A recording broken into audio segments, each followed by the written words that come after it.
कि आज आपने मुझे मेरे ख्वाबों की दुनिया में लेकर जाना है लाज़मी। पूरे 3 माह से आप प्रॉमिस कर रहे थे कि जब आप अपना कॉन्ट्रैक्ट पूरा कर लेंगे तो उसके बाद आप मुझे लाज़मी लेकर जाएंगे वहाँ, और तब आपका सारा टाइम सिर्फ़ और सिर्फ मेरा ही होगा। और अब जब मैं तैयार होकर इंतज़ार में बैठी हूँ तो आप उठ ही नहीं रहे।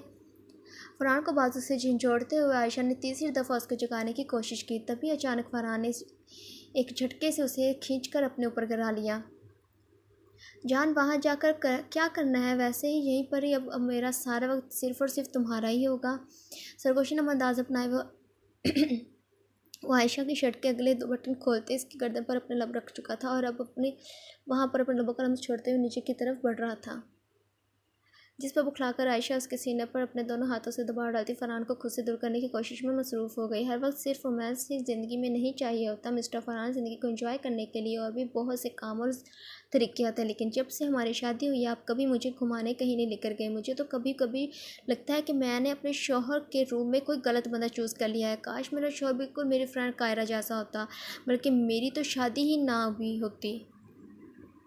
आयशा ने भी इतना ही कहा था कि तभी झट से फ़रहान ने उसके मुंह पर हाथ रख दिया। डायमंड अपने एंजल की मोहब्बत में सो तो ज़रूर चुका है आयशा, लेकिन अगर कभी भी ज़िंदगी में मेरी एंजल मुझसे दूर होने की कोशिश करेगी तो दोबारा एवर डायमंड को जागने में देर नहीं लगेगी।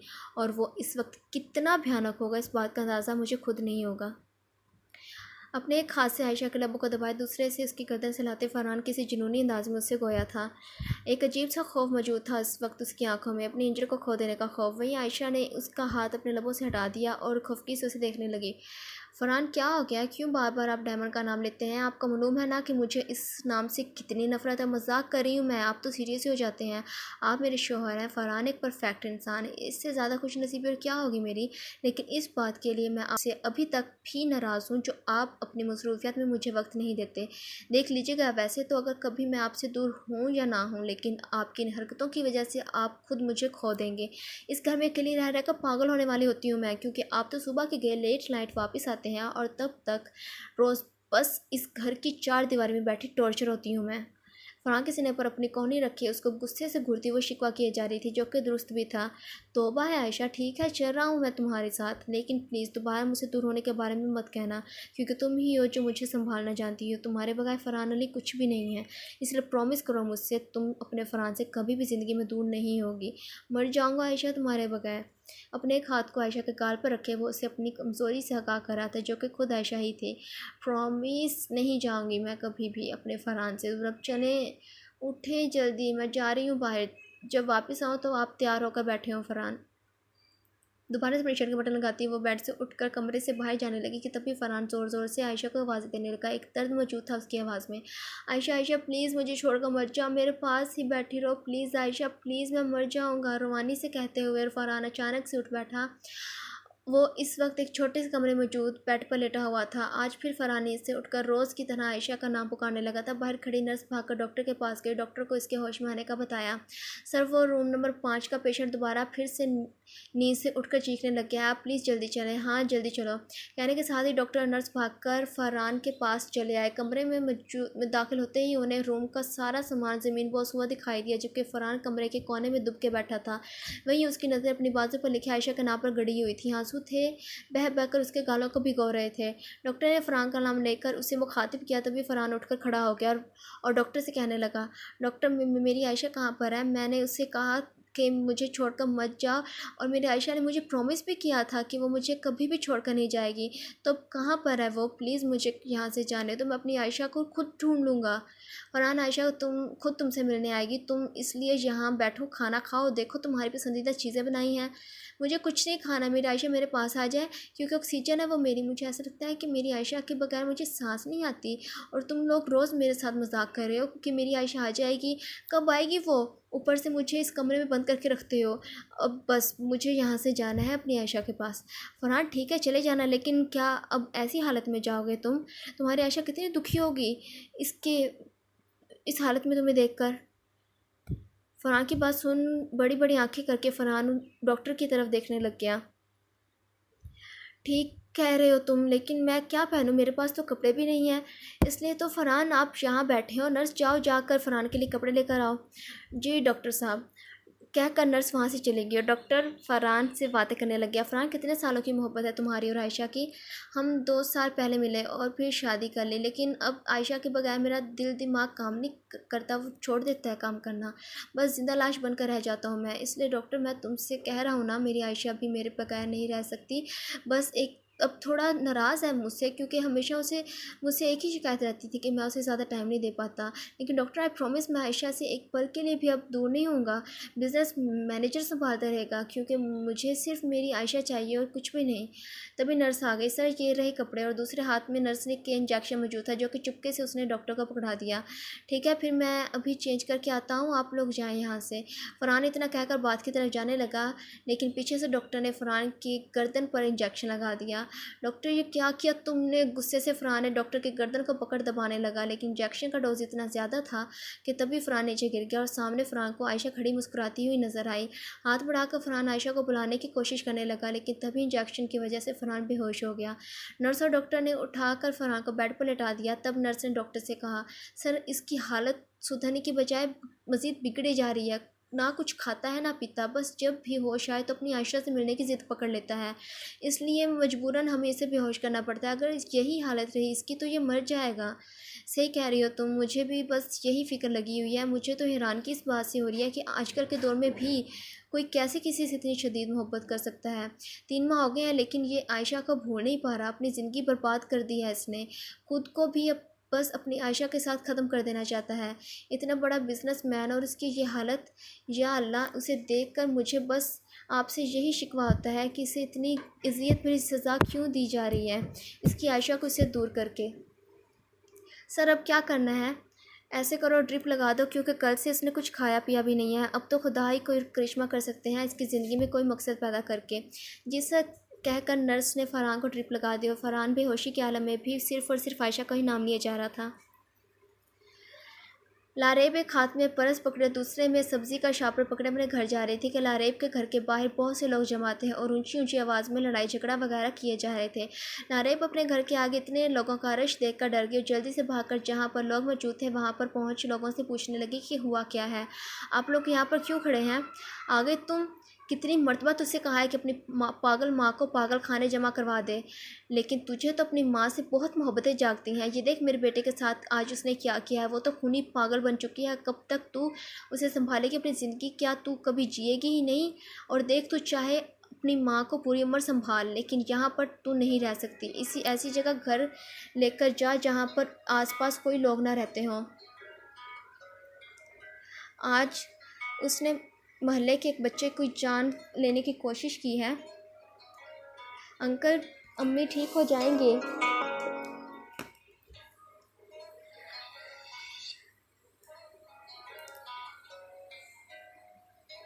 मैं आपसे माफ़ी मांगती हूँ, दोबारा ऐसा कभी नहीं होगा। अब अम्मी कहाँ पर रहे? अब अम्मी कहाँ पर हैं? तेरे घर के कमरे बंद कर दिया, वो भी बहुत मुश्किल से। देख, हमें तेरी कोई सॉरी वोरी नहीं सुननी। या तो तू अपनी माँ को पागल खाने जमा करवा दे, या फिर हम कॉल कर देते हैं। तू तो तेरी माँ को वो पागल खाने वाले खुद आके ले जाएंगे। अंकल प्लीज़, आप ऐसे क्यों कह रहे हैं? मेरी अम्मी के सिवा और कोई नहीं है मेरा, उनके बगैर कैसे रह पाऊँगी मैं? प्लीज़ इतना बड़ा जुल्म ना करें मुझ पर, और मेरी अम्मी ठीक हो जाएंगी बिल्कुल। बस कर दो बेटा। अब क्या तेरा बाप वापस आ जाएगा, जो कि 10 साल पहले तुम दोनों को छोड़कर चला गया, और इसी गम में तेरी माँ पागल होगी। देख, अपनी माँ का तो तू इलाज करवाती है इतनी मेहनत से पैसे कमाकर, क्योंकि तुझे कौन सा कोई अच्छी नौकरी मिल रही है। कभी तू कोई बेफजूल का खर्च कर रही है। अपनी माँ को पागल खाने भेजकर तू खुद शादी कर ले किसी से और अपनी ज़िंदगी जी।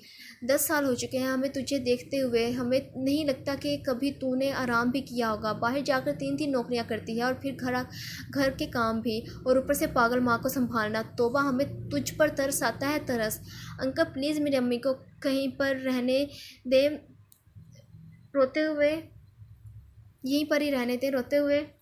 हाँ, जो कल लारेब मिन्नत करने लगी, लेकिन फिर भी किसी को कोई तरस ना आया और लारेब को वार्न करके सभी वहाँ से चले गए। सुबह से पहले पहले फ़ैसला कर लो, वरना फिर सुबह तो हम खुद जो करना है वो कर ही लेंगे। लारेब घर आकर अपनी माँ के गले लगकर रोने लगी। अम्मी, आपसे दूर मैं नहीं रह सकती, लेकिन अगर अब मैंने आपको खुद किसी पागल खाने जमा ना करवाया तो सुबह ये गंदे लोग आपको ज़बरदस्ती भेज देंगे। हमेशा मजबूर लोगों के सामने इतनी मुश्किलात क्यों आती हैं अम्मी? जब तक बाबा हमारे साथ थे तब तक ये मोहल्ले वालों की हिम्मत नहीं होती थी हमें कुछ कह सकें, और अब बाबा के जाने के बाद इन मोहल्ले वालों ने कभी ये तक आकर नहीं पूछा कि तुम लोग ठीक हो भी या नहीं, किसी चीज़ की ज़रूरत तो नहीं। और अब मैं जानती हूँ अंकल खुर्शीद का बेटा बहुत बदतमीज़ है, ज़रूर उसने ही आपको तंग किया होगा, इसलिए आपने उसे मारा। फिर भी वो आपको यहाँ से दूर भेज रहे हैं। लारेब रोकर अपनी माँ से अपने दिल के बोझ को हल्का करने की कोशिश कर रही थी। तब लारेब की माँ अपनी बेटी के सामने आंसुओं को साफ करने लग गई। सुबह लारेब का घर का दरवाज़ा खटखटाकर मोहल्ले वाले आ गए। हाँ लारेब, बता अब तूने क्या फ़ैसला किया? जी अंकल, मैं खुद अम्मी को छोड़ आऊँगी, आपको इस बात की फ़िक्र करने की कोई ज़रूरत नहीं है। ठीक है, फिर जाओ, ले जाओ अपनी माँ को खुद। जी ठीक है, कहकर दोबारा से दरवाज़ा लगाकर घर के अंदर लारेब चली गई और रोते हुए अपनी माँ को तैयार करने लगी। तब लारेब की माँ ने हंसते हुए कहा, हम कहाँ जा रहे हैं और तू रो क्यों रही है? कुछ नहीं अम्मी, हम घूमने जा रहे हैं, बहुत बहुत मज़ा आएगा। तब लारेब की माँ तालियां बजाती हुई उछलने लगी। बहुत मज़ा आएगा, चलो जल्दी। हाथ पकड़कर लारेब अपनी माँ को रिक्शे में बिठाकर शहर के मशहूर पागलखाने में ले गई। वहाँ पर जाकर अपनी माँ को एडमिट करवाने लगी।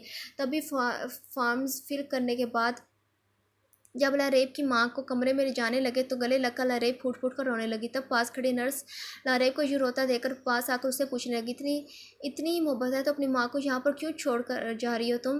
तब लारेब ने रोते हुए सारा वाक़या बयान कर दिया। तो नर्स भी दुखी होकर कहने लगी, ये माशरा किसी मजबूर की ज़िंदगी में सिर्फ मज़ीद मसाइल ही पैदा कर सकते हैं और कुछ नहीं, इनसे नहीं हो सकता कुछ।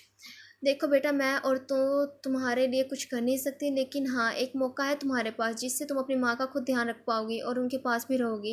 नर्स की बात सुनते ही लारेब के चेहरे पर मुस्कुराहट आ गई। फ़ौरन से वो बोल पड़ी, आंटी वो कैसे? बेटा यहाँ पर साफ़ सफाई करने के लिए एक लड़की चाहिए, तो अगर तुम चाहो तो ये नौकरी कर सकती हो, पैसे भी तुम कमा लोगी क्योंकि 20,000 मिलेंगे और अपनी माँ के पास भी रह लोगी।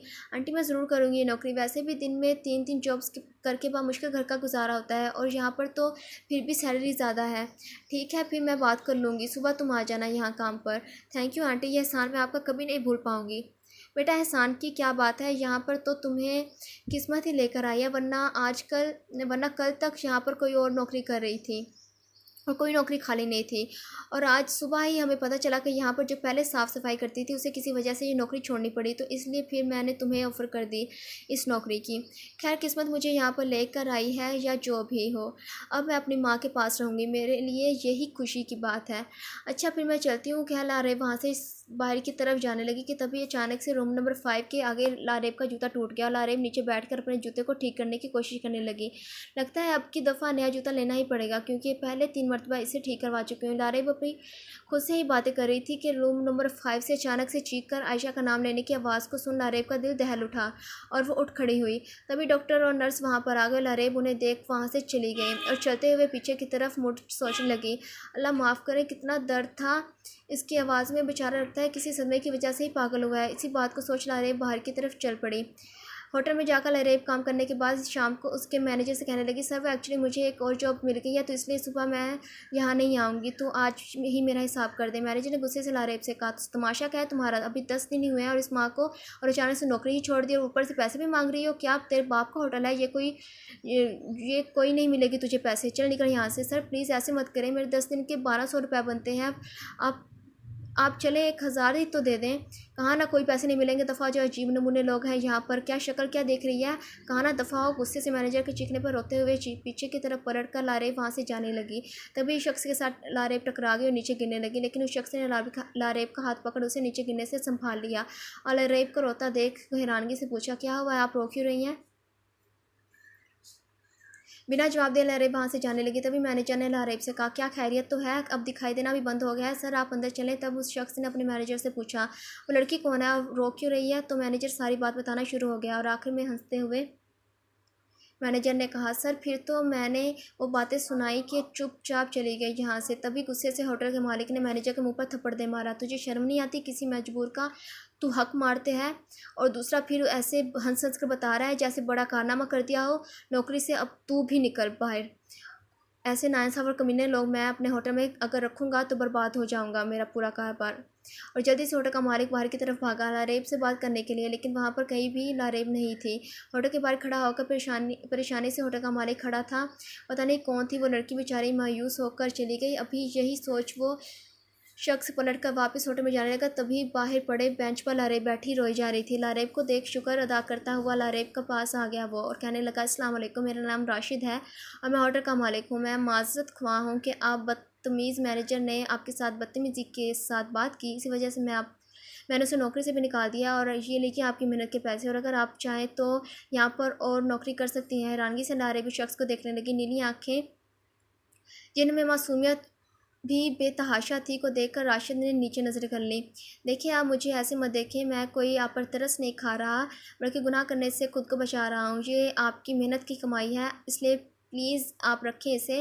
5,000 का नोट निकाल कर राशिद लारेब की तरफ कर रहा था, जिस पर लारेब बोल पड़ी, सर मेरे सिर्फ 1200 रुपये बनते हैं, इसलिए आप सिर्फ मुझे वो दे दें।